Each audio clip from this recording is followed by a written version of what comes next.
सोलापूर जिल्ह्याला पुन्हा एकदा रेड अलर्ट जो आहे तो देण्यात आलेला आहे। 2 दिवसांच्या पावसाचा रेड अलर्ट या ठिकाणी देण्यात आलेला आहे आणि आपण पाहतोय खरं तर मध्यरात्रीपासूनच सोलापूर जिल्ह्यामध्ये मोठ्या प्रमाणात मुसळधार पावसाला सुरुवात झालेली आपल्याला पाहायला मिळते।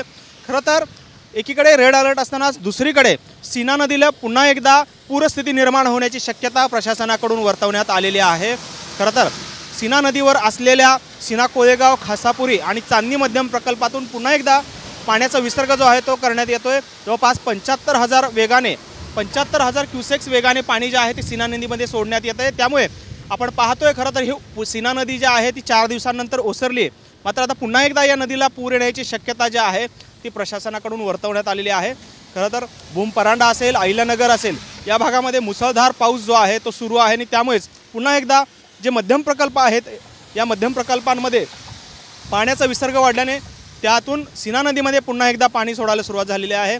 खरं तर आज सोलापूरमध्ये ज्या भागात पुराचा फटका बसलेला आहे त्या ठिकाणी शासनाकडून मदत जी आहे ती जाहीर करण्यात येणार आहे, मदत देण्यात येणार आहे। जवळपास प्रत्येक कुटुंबाला 10 किलो तांदूळ आणि 10 किलो गहू जो आहे तो देण्यात येणार आहे। त्याचबरोबरीने जनावरांचा चाऱ्याचा मोठा प्रश्न आहे तो देखील आज वाटप करण्यात येणार आहे। मात्र सकाळपासूनच पावसामुळे या ठिकाणी मोठ्या प्रमाणात बाधित जे आहे ते क्षेत्र पुन्हा एकदा व्हायला सुरुवात झाली। आपल्यासोबत काही शेतकरी आहेत, काय परिस्थिती आहे तुमच्या शेतामध्ये, काय एकंदरीत स्थिती आहे? आज सांगायचं म्हणजे आज शेतकऱ्याची परिस्थिती खूप वाईट झालेली आहे। आज महाराष्ट्रामध्ये सर्वात जास्त पाऊस तर सोलापूर जिल्ह्यात पडलेला आहे। आज सोलापूरचं नाव महापूर जरी म्हणलं तरी काही हरकत नाही। परवा महाराष्ट्राचे लाडके मुख्यमंत्री देवेंद्र फडणवीस साहेब येऊन या भागाची पाहणी करून गेलेले आहेत। त्यांच्यासोबत आपले राम सातपुते साहेब देखील होते, त्यांच्यासोबत आपल्या सोलापूर जिल्ह्याचे पालकमंत्री जयकुमार गोरे देखील होते। त्यांनी पाहणी करून गेलेली आहे।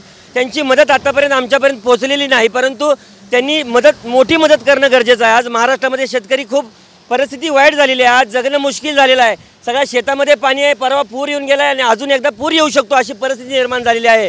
तरी आम्हाला खात्री आहे की महाराष्ट्राचे लाडके मुख्यमंत्री आमच्या शेतकऱ्याला चांगला मोठा दिलासा देतील।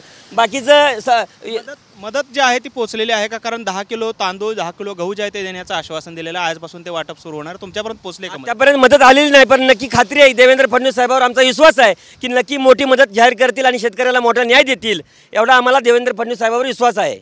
आपण पाहतोय खरं तर प्रशासनाकडून असेल, मुख्यमंत्र्यांकडून असेल, विश्वास जो आहे तो शेतकऱ्यांना आहे, मात्र अद्यापपर्यंत ही मदत जी आहे ती यांच्यापर्यंत पोहोचलेली नाही। खरं तर 10 किलो तांदूळ 10 किलो गहू प्रशासनाच्या वतीने देण्यात येणार आहे। त्याचबरोबर जनावरांच्या चाऱ्याचा प्रश्न जो आहे तो गंभीर आहे, तो देखील प्रशासन देण्याचं आजपासून सुरुवात करणार आहे। मात्र अद्यापपर्यंत पावसामुळे अनेक व्यत्यय जे आहेत ते सर्व वाटपामध्ये होत असल्याचं देखील पाहायला मिळते। कॅमेरामन विनोद मुनाबादकरसह सागर सुरवसे, TV9 मराठी, मोहोळ, सोलापूर।